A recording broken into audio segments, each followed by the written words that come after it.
This week, I'm joined by Chris and Brad to talk about D&D and how to make it accessible for someone who can't see. Welcome to We Speak Common.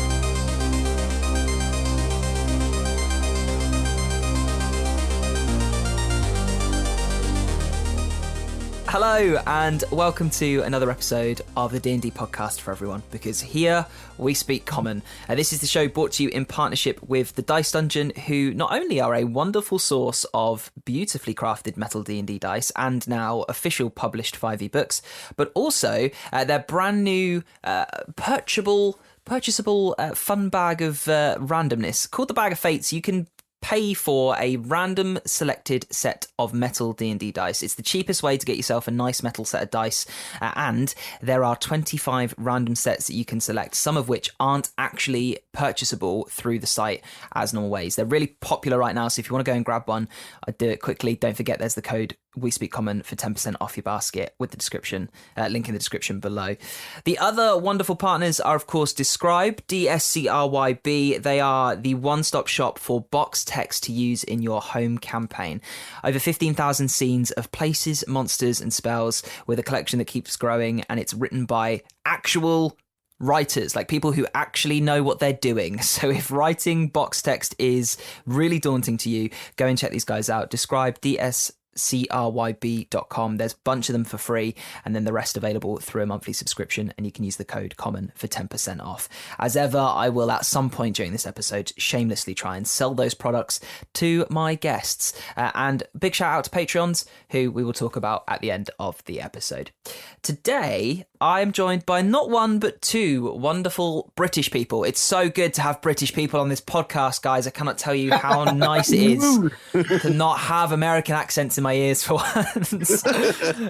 Would you like to... I have a very big dislike for Americans at the minute, so I don't get Brad started. Oh, God, okay. I know your pain. Okay, fair enough. I do have American friends. They're not all bad, you know. Ray's all right. Well, yeah, we'll leave it there. Do you want to introduce yourselves? Yes, please. So I'm Chris. I'm from Beyond Binary Thinking podcast, and I also run a D&D history game where we do a bit of time travel with famous historical characters.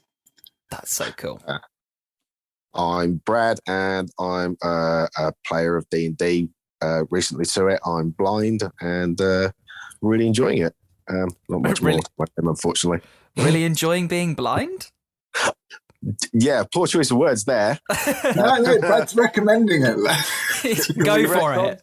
I need to retcon my blindness. Yeah, 10 out of 10 would recommend. Yeah, and for reference, that is important, because one of the main reasons I want to talk to you guys is about making D&D work for someone who's blind and making it accessible. But before we get into all that good stuff, tell me about your...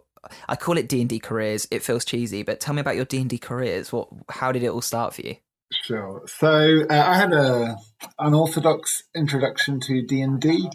I was always curious, but probably too proud to play with the nerds when I was at school. But I secretly wanted to.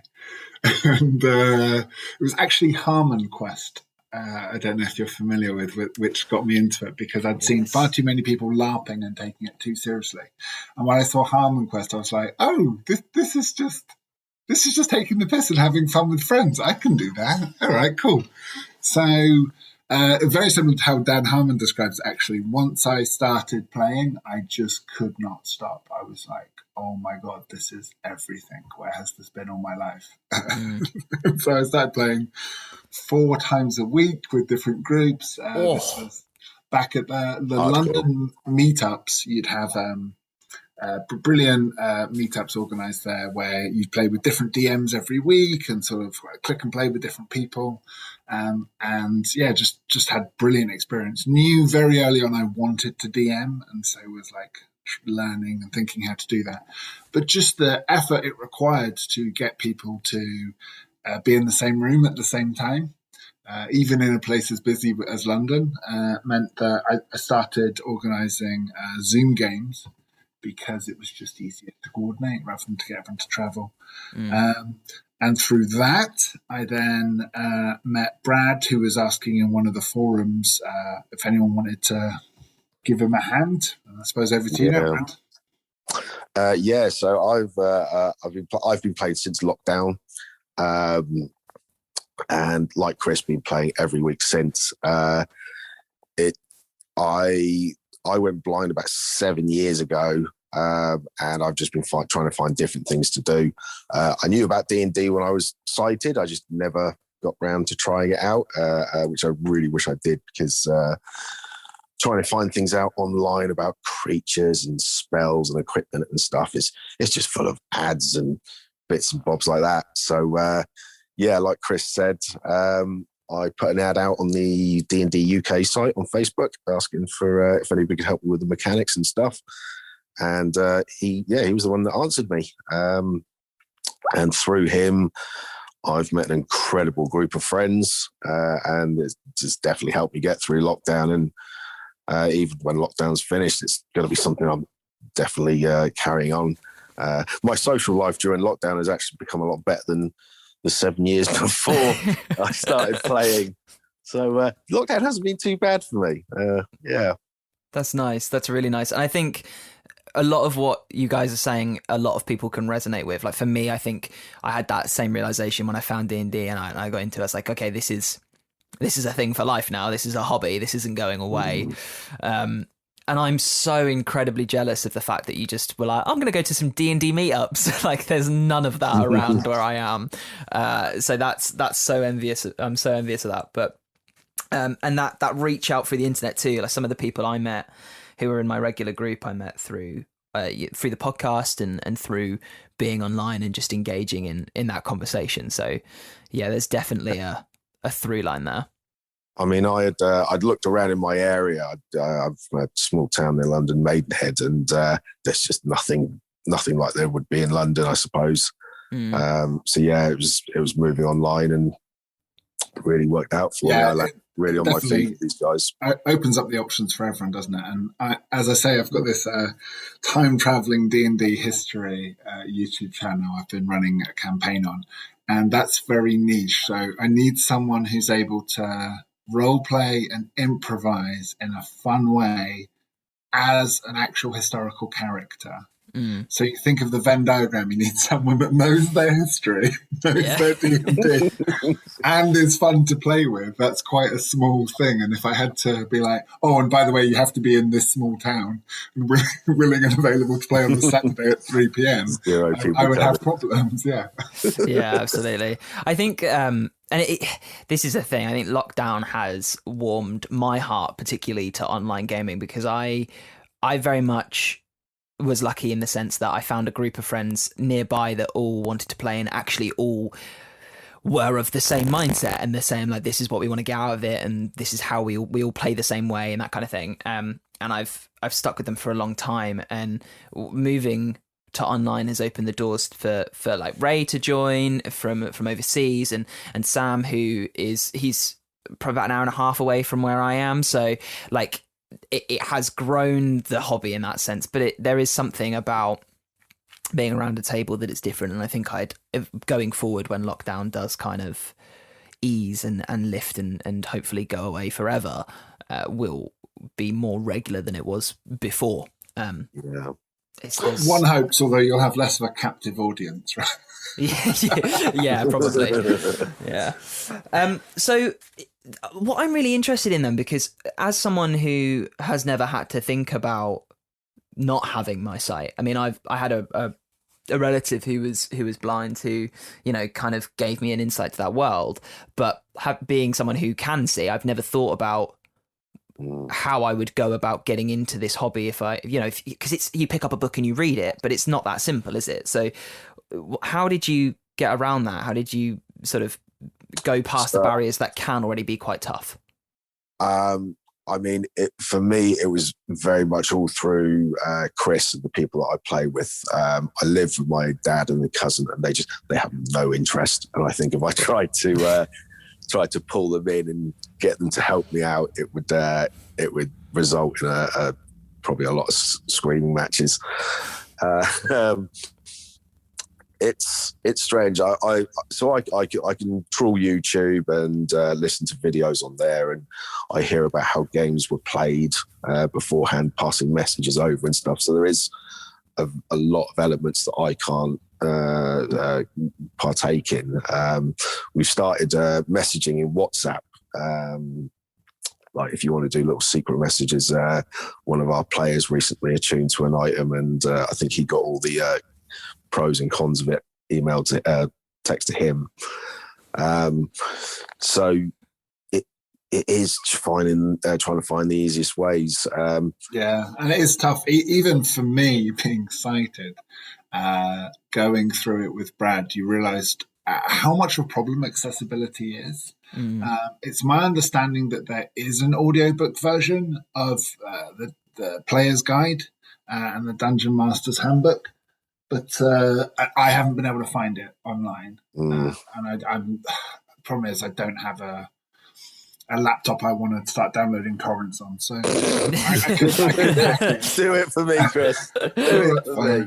Give my computer aids. I've just launched my career in piracy to help my friend. There you go, for a good cause. So I would happily pirate whatever. I mean, so apparently the American Library of Congress has a copy for free to blind people, but because of lockdown, that application is still pending somewhere on their system. So, yes, if anyone hearing this knows how we can get a copy of the audio books, that would be phenomenal. I would love it. Yeah, absolutely. Really, it's not for want of trying. I have really tried to find those books, but I've been able to send Brad some, basic primer videos, and then really what's really helped is as the same I'd do as a DM for new players, right? You go through character creation together with them. That's the main thing I'll say is that it's not that hard for anyone listening who is off put by the challenge.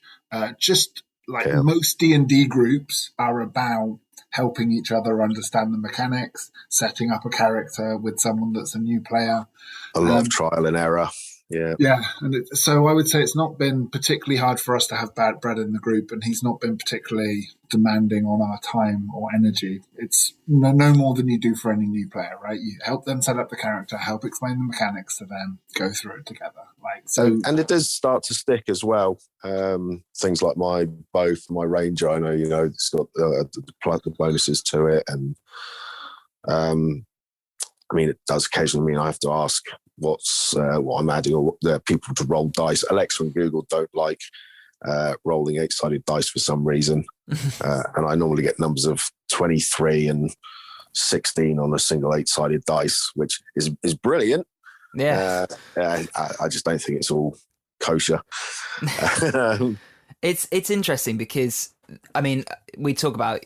You say it's kind of the same as any new player, but at the same time, when I think about Phoebe, my other half, bless her, she'll be the first to admit that when she's been playing for 5 years and she still has to ask about the rules and that kind of stuff. So it really, I guess, puts into light the obstacles that are in the way to make sure you are kind of putting the stuff across the right way and it's being recepted in the right way. Do you find that it's because for me personally, and I know that everyone learns in a different way, I find it hard to understand something if someone tells me it, but if I read it, I get it. Is that the case for you before you lost your sight? Yeah, absolutely, yeah. I loved reading anyway. Quite a large library before I went blind, and I'm currently trying to rebuild it on Audible. But being told what my character can do is very much a seat of the pants experience. You can't pore over all the different effects and subclasses and multi-classes and things and say, oh, that sounds good. I'd like to go down that route. I want to give that a try. There are limited options, aren't there? I think what I've tried to do with Brad is have a few easier classes, which I think beginners should probably do anyway, right? I think, again, for most beginners, a good DM, an empathetic DM would understand the stress of choice paralysis. And we've all met that person who's like, I want to be a wizard on my first game, and you're like, okay, like be prepared to do a lot of reading and a lot of debate about the rules and the range and the area effect. And so yeah, there are a lot of classes that lend themselves better. Brad started off as a paladin. Yeah. And like I think a lot of beginner players should do, you sort of have a decision tree, right? Like if they're at range, fire this spell and then this spell. If they're close up, do this and then this, right? For have your combos ready. Yeah, well, we did little like ways of remembering it. So it was guiding bolt, and then, that's right. And then what did you do after? But anyway, so little mnemonics or ways of remembering. Do this, then this. Yeah, it's like learning a new way to teach and then teaching a new way to learn. That's really interesting, and I think like I see it's hard to kind of imagine being in that position when I've been playing for like God knows how many years and done it kind of the quote unquote the traditional way. So it's hard to like, and that's what I find so interesting about this is trying to get on the same, I can put myself in your shoes and imagine what the difficulties are. And then, because knowing that is then the key to being able to be accessible to other people who might be in a similar or the same position, you know? And I think that's so important. And it's part of the reason why I wanted to get you guys on and chat to you about it. But do you find that, because I see it with new players, they tend to find something that works and then they're like, oh, this works, I'll just do it every time, until they get to a session in the game where suddenly, you know, running up and hitting it doesn't work. Do you find that because you are kind of being told the options and learning it, does that change? And I guess it's a question for you, Chris, does that change how you play? No, I don't think it does. I was always quite an imaginative person anyway, and this is what goes back to what I was saying about wishing I could read up on it all before I'd gone blind. You know, figuring imaginative ways to get past something would have been really good fun for me. As it is, I'm always trying stuff and getting told off. You're not told off for trying stuff, Brad. We'll get into why you get told off in a second. But I think the funny thing is, like with I met my favourite DM, my first few games in London, said he only wanted to play with new players because they never got trapped in those patterns. They were like, he literally liked session 1 and 2, and then he'd like change groups because he just loved when they were like, wait, can I do this? And you're like, yeah, try for it. Like their eyes light up. And similarly with Brad, I think, because he's not just looking at his, like when Brad plays the best, he's not like, oh, I don't have that skill, so I won't try it. He doesn't let that get in the way of role play, which does, you know, like make for some really funny combo. Yeah. Sorry, go for it. I was just going to say, I totally get what you're saying, because when you've got that kind of new player, it's kind of, I remember I ran Dragon Heist. I ran a couple of sessions for a brand new group of players who never played before, and they made decisions that the other group wouldn't make because they didn't know to like conserve this spell or conserve this resource, and it just makes for, in ways, a more interesting game. So I suppose that, not being restricted to, oh, this is what my sheet says in front of me right now, I have to do that, can lead you down new roads. They're looking at everything rather than a single thing on the sheet of paper. They're looking at what all the options that they've got. And yeah. What were you going to say, Chris? Well, a couple of things. So, like Brad, I notice isn't staring at his sheet when it's not his turn. So he'll be listening to what other people are saying acutely in a way that not everyone does, and is sort of thinking how he can riff off that and like help with that combo.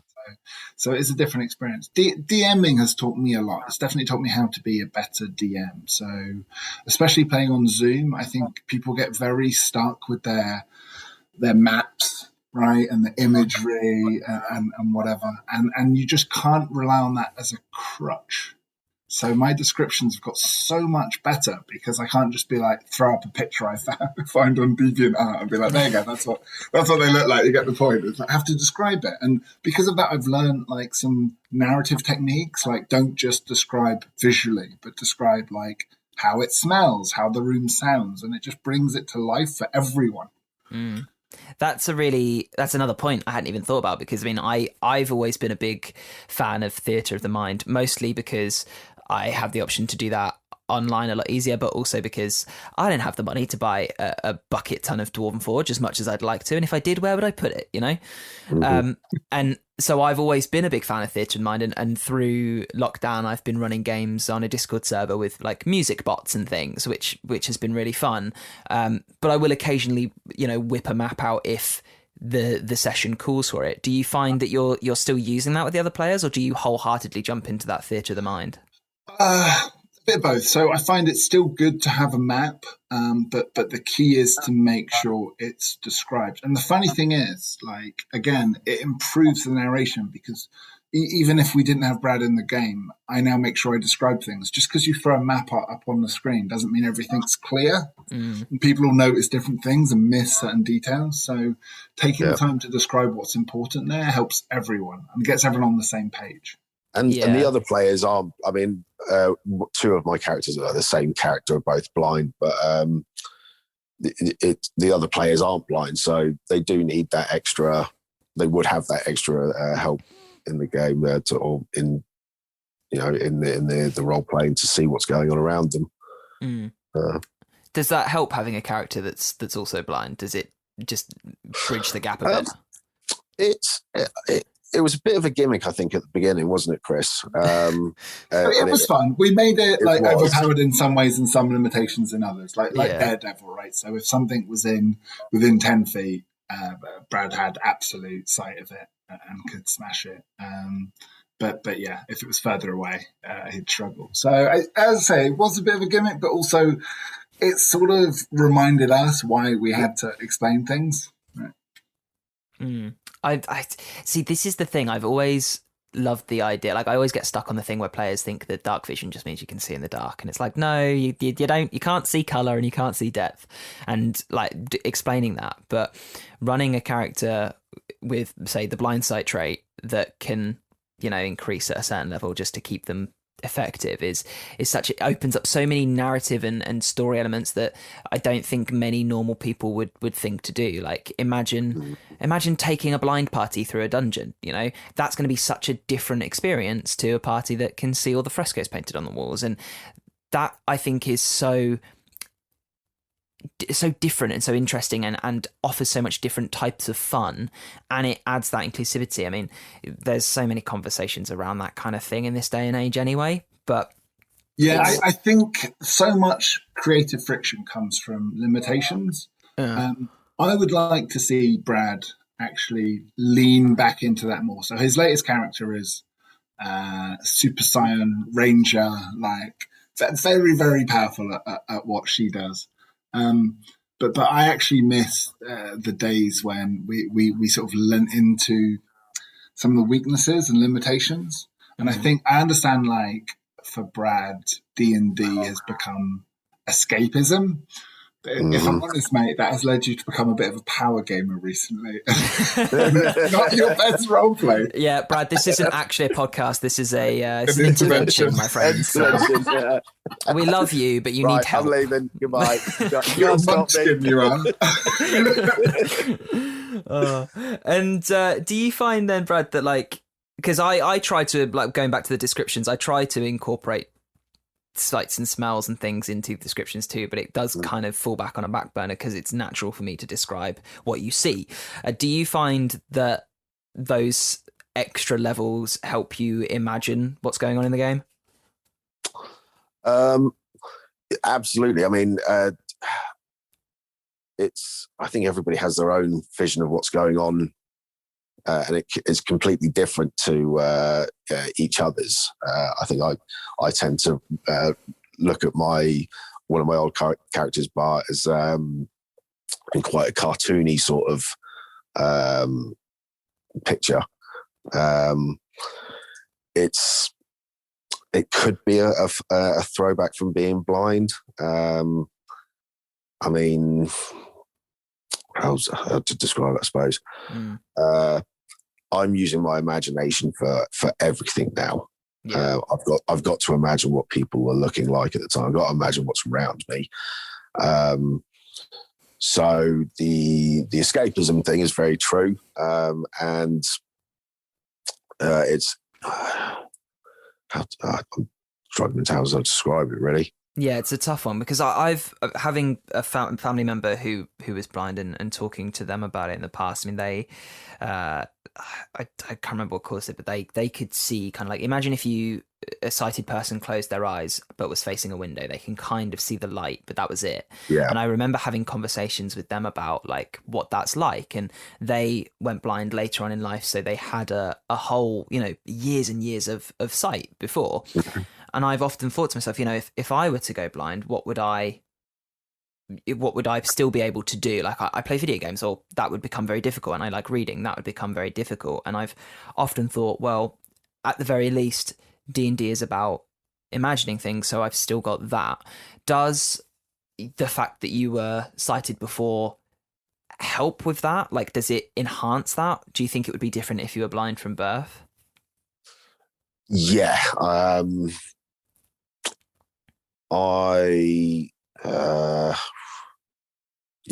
went blind when I was 30, so 7 years ago almost. And I know what I'm missing out on, which makes it a lot harder. But it also means that, you're right. I do know when something's being described, I know what it is. If you were to go to a blind person from birth and say, what do you think a tree looks like? How big do you think it is? They'd be stunned if they suddenly got their sight back and realised that it's this great big wooden trunk with a massive, cloud of leaves above it. Because they can only ever feel the trunk, and that's not even 1,000th of what an actual tree is. And so your imagination's at least benchmarked in reality. If we describe a castle, like, got it, I know what that is. Yeah, because I'm like, there are some weird things in D&D, like, getting from someone like you who had their sight and now doesn't, and getting you into D&D through that has its set of limitations. But I can only imagine that doing it for someone who had no sight ever would be like the next level above that, because like, absolutely, the first thing that comes to mind is like a GIF. Like I can describe to you a bipedal hippo person, and you kind of have some frame of reference because you know what a normal hippo looks like. Yeah. But if I said that to someone who had no idea, like, go and feel up a hippo. Go and just go touch that deadly animal in the zoo, and then come back and we'll play D&D. Recipe for disaster. Yeah, and that's something I've never thought of before, but that would be such an obstacle to get through. I think more blind people should play D&D. It would, like you say, it would certainly just blow their minds. But they would miss out on the hippo people, but there are other areas to enjoy in D&D, thankfully. I mean, let's be honest, people aren't using GIF in their games enough. Like, when are you really going to encounter a hippo person? Not enough, clearly. So, on a more tactile front then, I've just thought of a second part of this question. I need to align my brain here. But you said you roll dice online. Do you find, I mean, apart from the difficulty of the fact that Google doesn't like D8s, do you think that would be better than if you could find a set of dice that maybe had, embezzled numbers or braille or something like that? I swear Google and the other one, I'm not going to say the name because it'll set her off, are against me. I certainly think... Everyone thinks that about their dice, Brad. That's the job. It's kind of normal. I think computers are a bit more different though, aren't they? Computers are a bit different though, because they're supposed to work on an algorithm that gives absolute randomness. And I'm playing an app called Dice World at the minute. It's 6 games of dice that you play, and I'm working my way through medals, and I've kind of noticed that you have to get the lower medals first before you can get the higher ones, and the dice are almost aligning to make it work like that. If the universe is conspiring against you, it's karma because you're a power gamer, a little munchkin. That's why. It's a sign. It's a sign, mate. You need to sort your ways out. I got to figure stuff out. Yeah. The part 2 of that question was we've just talked about how we're running theatre of the mind and how those descriptions are so powerful and so helpful. But do you think, if you were in like, let's say you only played in-person D&D and we had a massive diorama that you could touch and feel, do you think that would be a good way of doing it too, or would that be harder? I mean, obviously there's other barriers to that, like money, but yeah, sure. I think it'd be absolutely great fun to try it at least. Have a tabletop, castles, figurines you could touch.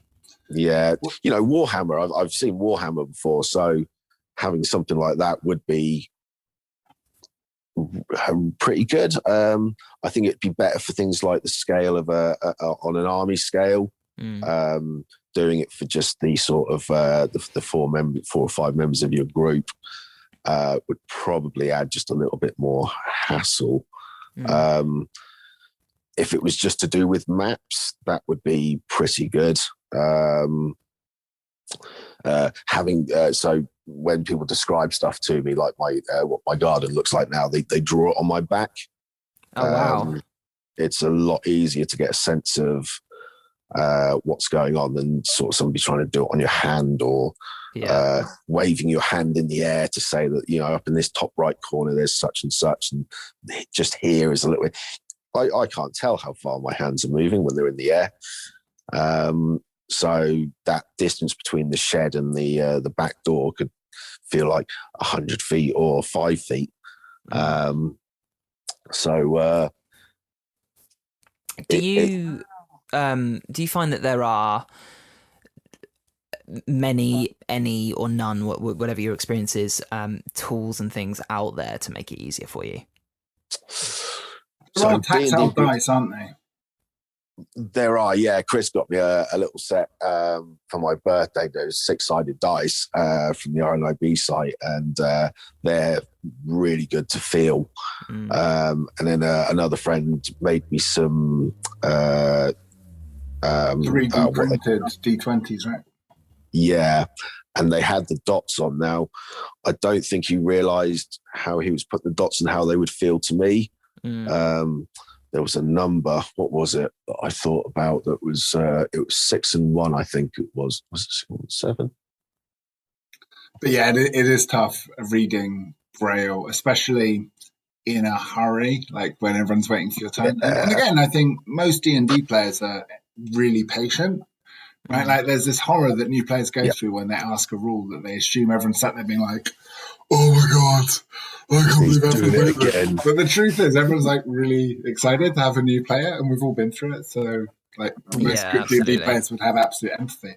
So I don't think I would play with someone that'd be sitting there annoyed if Brad was trying to feel the Braille and work out which it is. But it does at the time feel like the pressure's on you.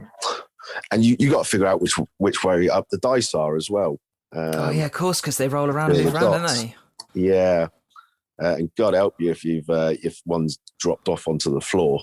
Yeah, that's gone until you stand on it a couple of days later. Oh, don't. The idea of someone standing on a D20 puts my back up so much. It's 3-sided dice. That's the horse. Yeah, the pointy ones. But D&D Beyond is fairly accessible, right, Brad? I think, and Zoom we've done well with. I think we've had problems with Discord. I need more practice with Discord. I think that's what the problem is, and it's so trying to find things on I use my iPhone for everything, so it's at least I've got everything in thumb reach, but you've got to do a lot of swiping as well. So trying to listen to what's going on as well as your phone screaming down your ear that there's an advert here, an advert there. Now you're back at the top of the screen. Yeah, people are very good at ignoring banner ads, but unfortunately text readers don't. Yeah, absolutely. But D&D Beyond's great because you can share the character sheet, so the guys have all got my stats, and I can just say, what's this? What have I got in my inventory at the minute? Have I got this or so and so? How much have I got? And listen to the rules that other people ask, and including new players is great for me as well, because it means I don't have to go reading for it, and I do retain them quite well. Just kind of reaffirms it all for you. Absolutely, yeah. Yeah, because I'm trying to think now about like I'm just going through my mind and all of the things that I use when I run or play in D&D. Like what are the things there that wouldn't work if I couldn't see? And it's basically all of it, you know. Like sure, I've got some dice that have texture to them, but they're not big. You know, they're small dice, and that in itself is going to add some sort of complexity. And my character sheet is a completely flat piece of paper. You know, it's that's not going to help either. So, I definitely feel like there must be a frustration there to just, you know, why can't you just make something that works for everyone?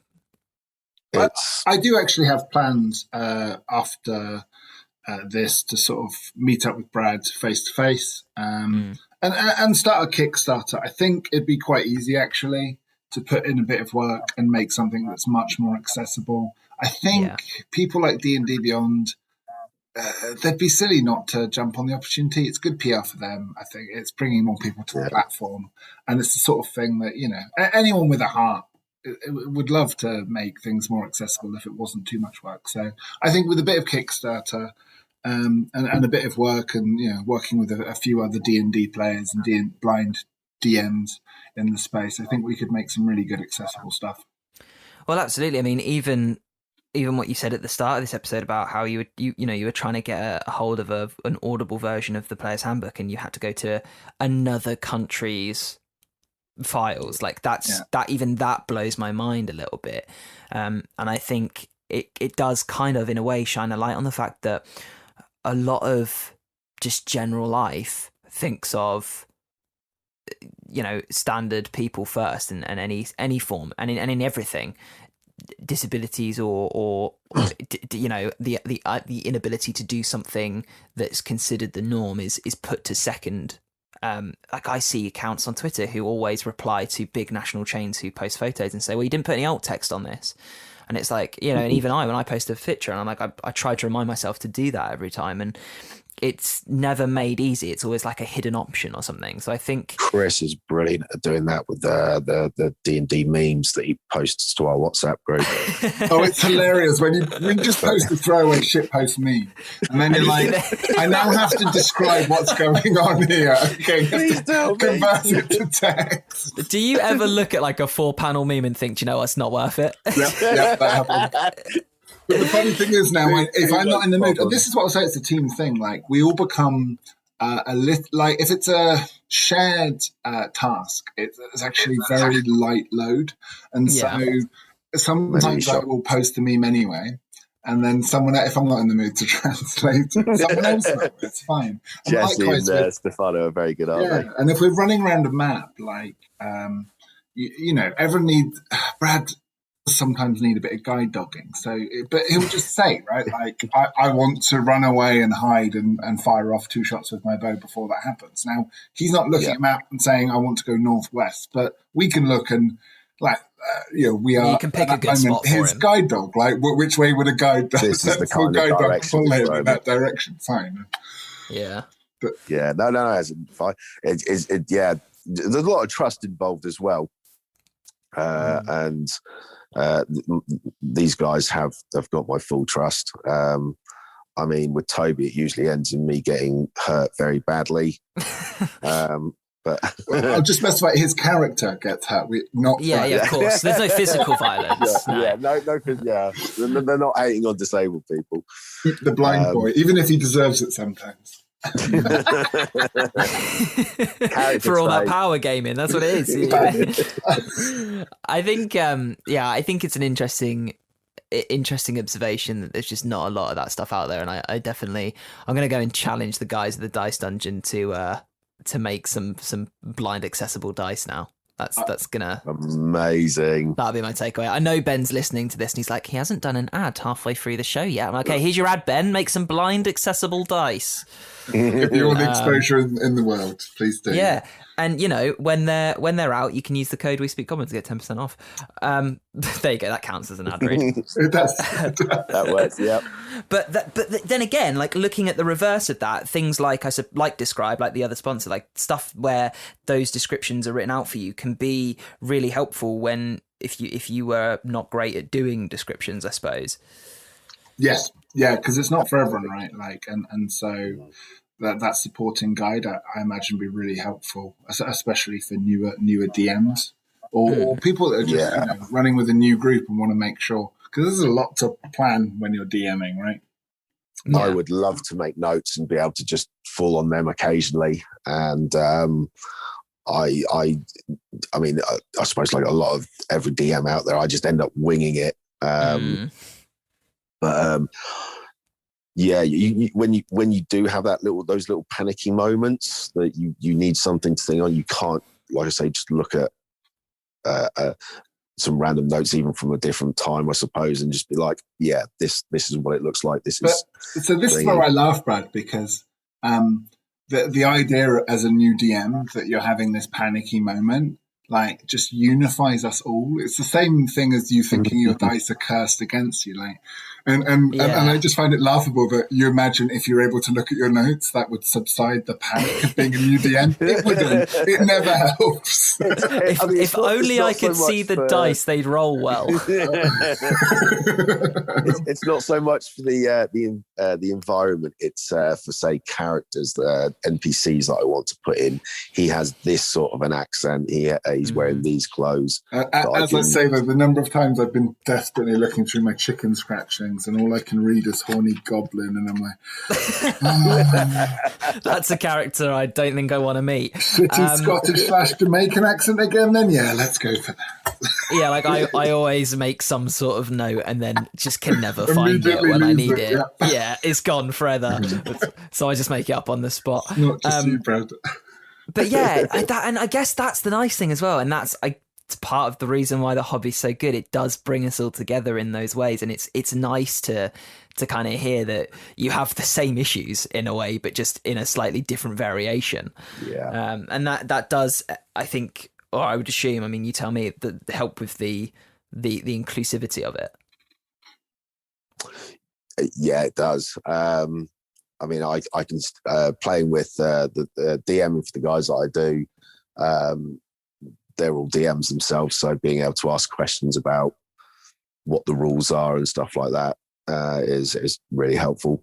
So yeah, I think playing with people that need a bit more support really teaches you how to be a good DM in general, because you realise that all players have sort of need a bit of empathy and a bit of understanding for different things. Some, as you say, a visual description will be enough. Some really want to see the map. Some really like getting involved in the acting and role playing. Some people just want to pack and slash their way to loot. And just understanding our differences just makes for a better DM all round for everyone. So I'd really recommend, encourage anyone listening to have a go DMing someone with differences. Like, it will make you a better player. It will make you a better person. It brings the group together as well, because there is that empathy for the character. And I think definitely makes for a stronger team. I think I always say, it feels like a bit of a cop-out answer, but I always, when people ask me like, oh, how would you do this? Or what do I do in this situation? And I often say, well, it depends on your group, but it really does. And that's in normal everyday D&D anyway, but there's just the extra level of that with someone who has something that's, just a little bit more different, I mean, it actually supercharged my DMing. So this time last year, lockdown was just starting, and then that opened up a bit, and I was meeting a group socially distanced. We'd meet outside, right? And I escaped London in lockdown, moved down to Plymouth, so I met a new group down here. And first day up on in a windy park, it became apparent that they'd brought all their maps and all their miniatures, and none of them were going to work.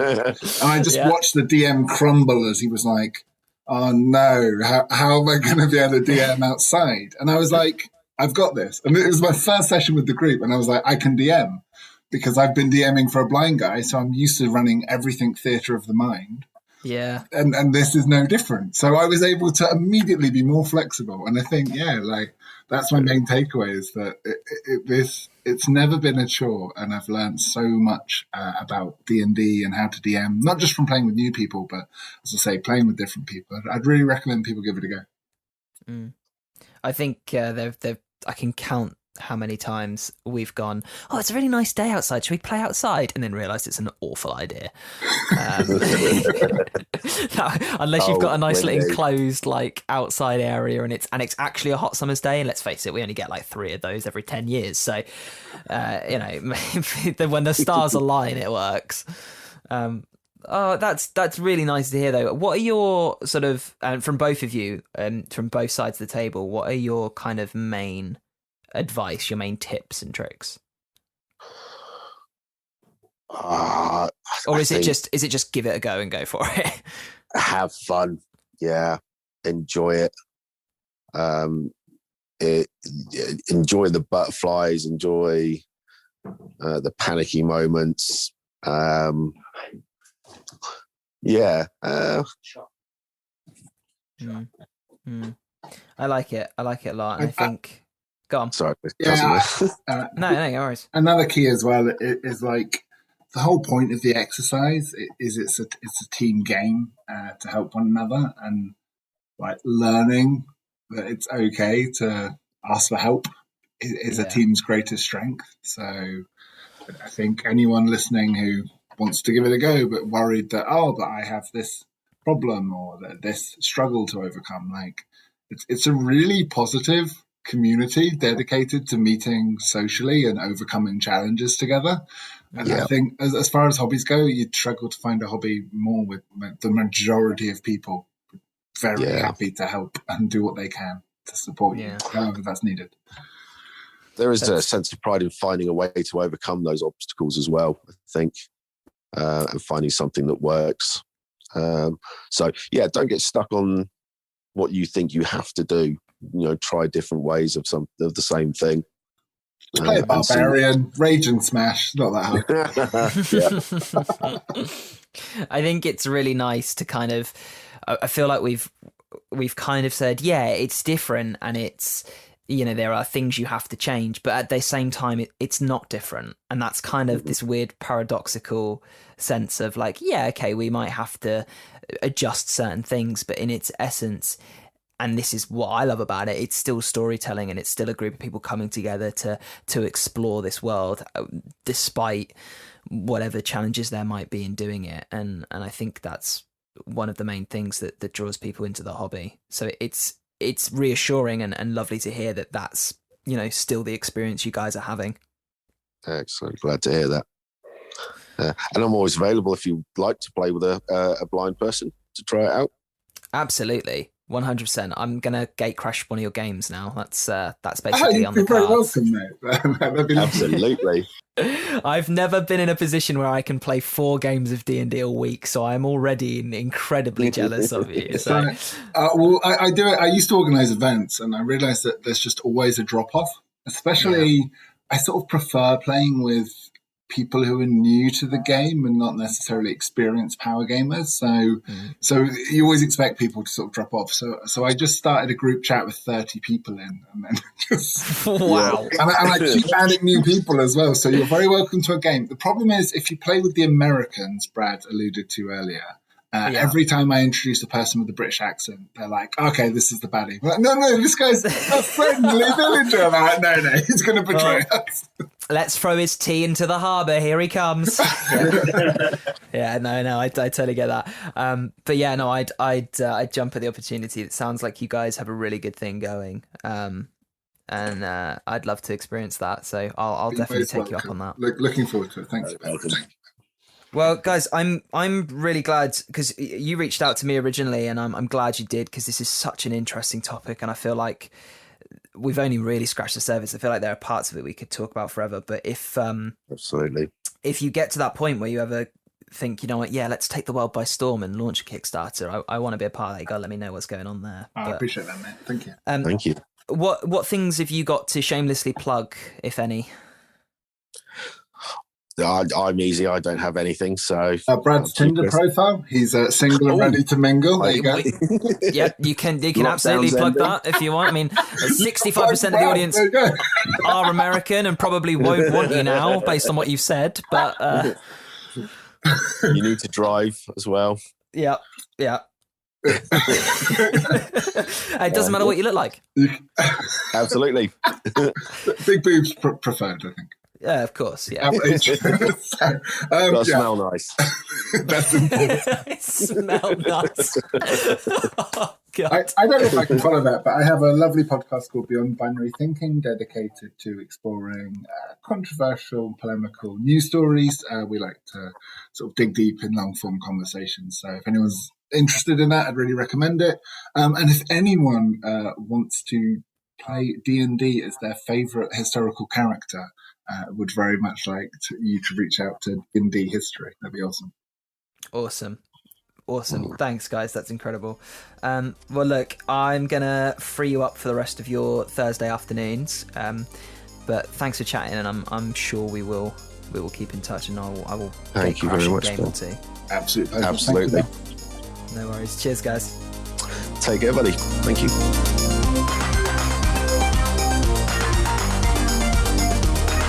Thanks for listening today. If you like the show, do us a favour, leave us a like and review on your platform of choice, and share us with your friends. Send us to your fellow DMs and players so that we can build our community even more. It really helps to get us out in front of more eyes.